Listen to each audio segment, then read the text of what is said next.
புதுச்சேரி பாண்டி மெரினா கடற்கரையில் ரீல்ஸ் மோகத்தால் இளம்பெண் தவறி கல்லுக்கடியில் சிக்கிய நிலையில் 2 மணி நேரம் போராடி மீட்டு மருத்துவமனைக்கு அனுப்பி வைத்தனர். இதுகுறித்த விவரங்களோடு இணைகிறார் நம்முடைய செய்தியாளர் கிருஷ்ணா. கிருஷ்ணா, என்ன நடந்த அவரது உடல்நிலை தற்போது எப்படி இருக்கிறது? முழு விவரங்கள்.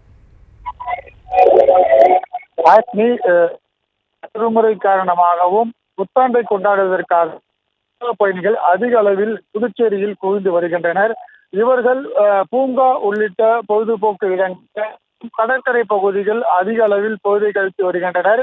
இந்த நிலையில் பகுதியில் சுமார் 6:30 மணிக்கு பாறைகளுக்கு இடையே நின்று எடுக்கும் போது பெண் சுற்றுலா பயணி ஒருவர் தவறி கல்லுக்கடியில் சிக்கிக் கொண்ட சம்பவம் பெரும் பரபரப்பை ஏற்படுத்தியது. பாறைக்குள் இடுக்கில் சிக்கிக் கொண்ட அவரை உடனடியாக காவல்துறையினர் மற்றும் தீயணைப்புத்துறையினருக்கு அங்கிருந்த பொதுமக்கள் தகவல் கொடுக்கப்பட்டது. உடனடியாக சம்பவ இடத்திற்கு வந்த அவர்கள் பாறைகளை பெரிய அளவில் இருந்ததன் காரணமாக பெண்ணை மீட்பது சிரமம் ஏற்பட்டது.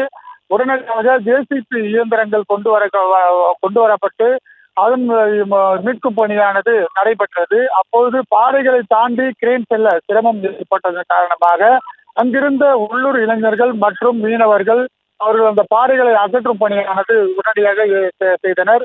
மேலும் இதனிடையே அந்த பெண் மீட்கப்பட அவர் உடனடியாக அரசு மருத்துவமனைக்கு கொண்டு செல்ல ஆம்புலன்ஸும் வரவழைக்கப்பட்டது. சுமார் 2 மணி நேரம் நடைபெற்ற இந்த மீட்பு பணியில் போலீசார் மற்றும் தீயணைப்புத் துறையினர் பெரிய பாறைகளுக்கு பெல்ட்டை கட்டி அவர் கிரேன் உதவியுடன் அந்த கல்லை அகற்றப்பட்டு அந்த பெண்ணை உடனடியாக மீட்கப்பட்டனர்.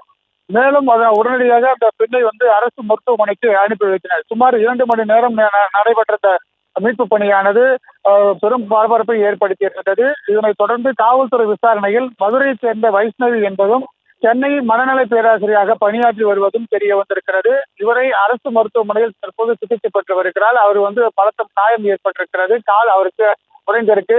தீவிர சிகிச்சை பிரிவில் அவர் சிகிச்சை பெற்று வருகிறார். விவரங்களுக்கு நன்றி கிருஷ்ணா.